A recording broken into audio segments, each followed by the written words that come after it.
I'm putting my foot down. That's right. Cheaters never prosper. You shut up, you uninvited little moocher. It was 1977. A family sketch gone deadly serious. Critics later called it genius. But Carol Burnett never watched the tape again. She said it felt too much like her own life.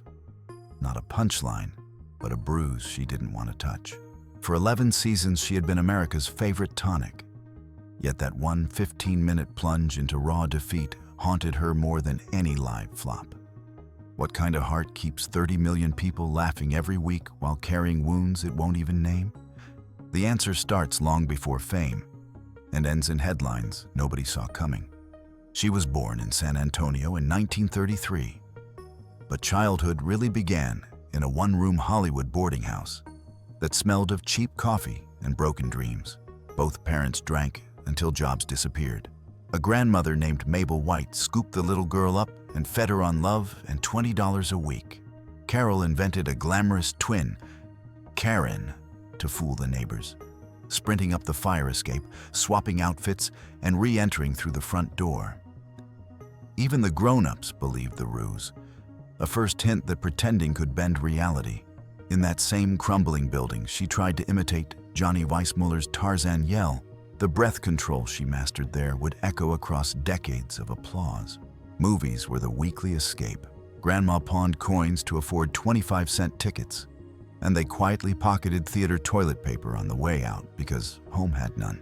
Somewhere between the silver screen and the pilfered rolls, Carol decided laughter could patch any hole if you screamed it loud enough. Then a miracle arrived in an unmarked envelope. $50. Exactly UCLA's freshman tuition. Carol still doesn't know who sent it, only that it opened a door she never meant to close. At UCLA, she planned on journalism. One elective acting class vaporized that plan in a single improv. Professors called her magnetic. The switch to theater felt reckless until a second miracle appeared. A La Jolla shipbuilder who handed Carol and boyfriend Don Saroyan $1,000 each for a one-way leap to New York. 3 conditions: 0 interest, and absolute secrecy. New York didn't care about miracles. The Algonquin's $9 rooms chewed through her steak, and panic set in. Right as Hurricane Carol barreled up the coast, she took the storm as a cosmic dare, stayed put, and squeezed into the rehearsal club. 1 cot, 4 roommates, 1 bathroom. Hustling coat checks at night, auditions by day, she finally landed a ridiculous love ballad to Secretary of State John Foster Dulles. The spoof blew the roof off the Ed Sullivan Show and turned that tall girl with the Tarzan lungs into Broadway's next obsession. By 1959, she was belting Shy in Once Upon a Mattress, earning a Tony nomination and paying back the shipbuilder to the dollar. 5 years to the day, just as promised.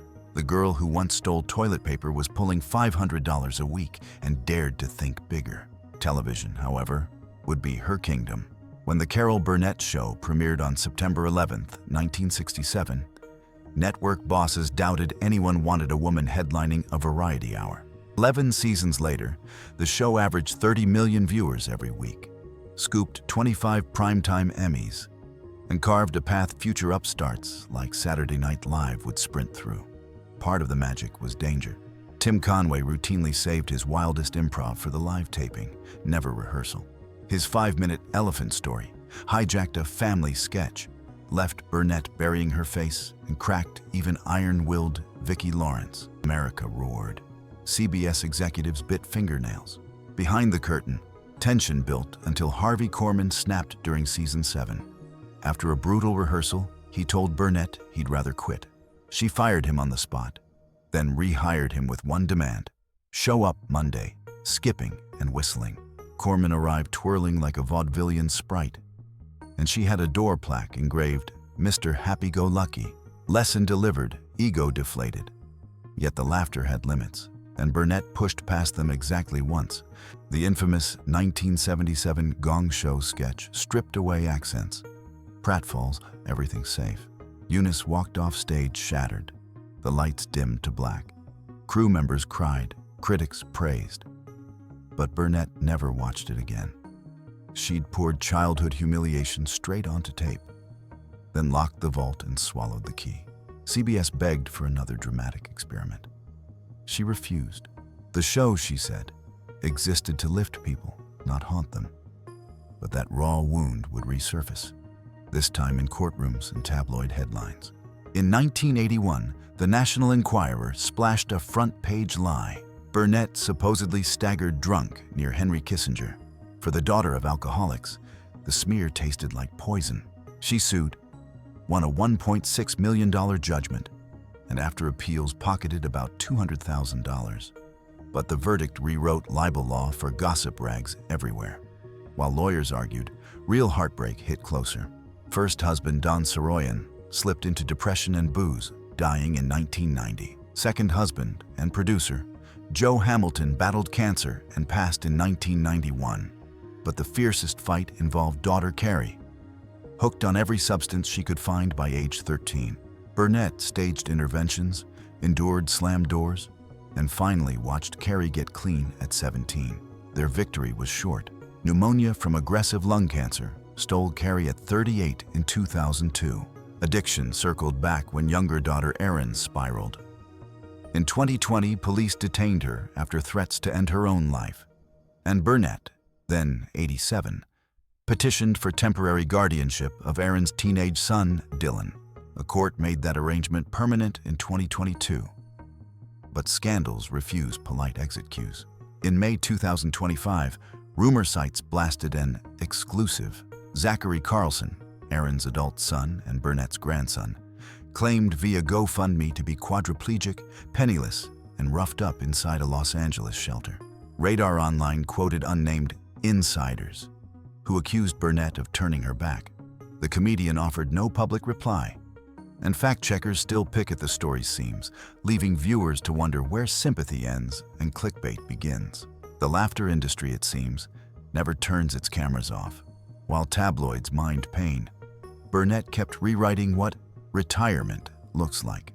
At 89, she glided into Better Call Saul as Marion, the kindly neighbor who busts Saul Goodman with a single alarm button press. Showrunner Vince Gilligan admitted it felt awful to imagine TV's beloved clown in mortal danger. That was precisely why the scene froze hearts. 2 years later, Apple TV Plus handed her Palm Royale. Half the series spent in a coma, half spitting improvised gibberish at Kristen Wiig and Laura Dern. In October 2024, the role landed Burnett an Emmy nom, making her, at 91, the oldest woman ever cited for comedy acting. She laughed and said she just wanted to have fun. Nothing heroic about it. When interviewers asked if work finally felt heavy, she shrugged. "I still love showing up." The shadow headline about Zachary landed during awards chatter, a gothic contrast between Hollywood opulence and shelter hallways. Radar Online framed it as secret shame. Fans debated whether the story was fact, exaggeration, or pure digital hay. What nobody disputed: family wounds never stay wrapped, even under spotlights bright enough to bleach the past. And so, 5 decades after the Gong Show sketch, Burnett remains sandwiched between applause and accusation, living proof that a punchline can't muffle every scream. Legacy is a crowded shelf in her house. 25 Emmys, 2 Golden Globes, the Mark Twain Prize, and her name carved into the Golden Globe Humanitarian Trophy itself. But hardware isn't the story. It's the anonymous tuition donor she's still repaying through scholarships.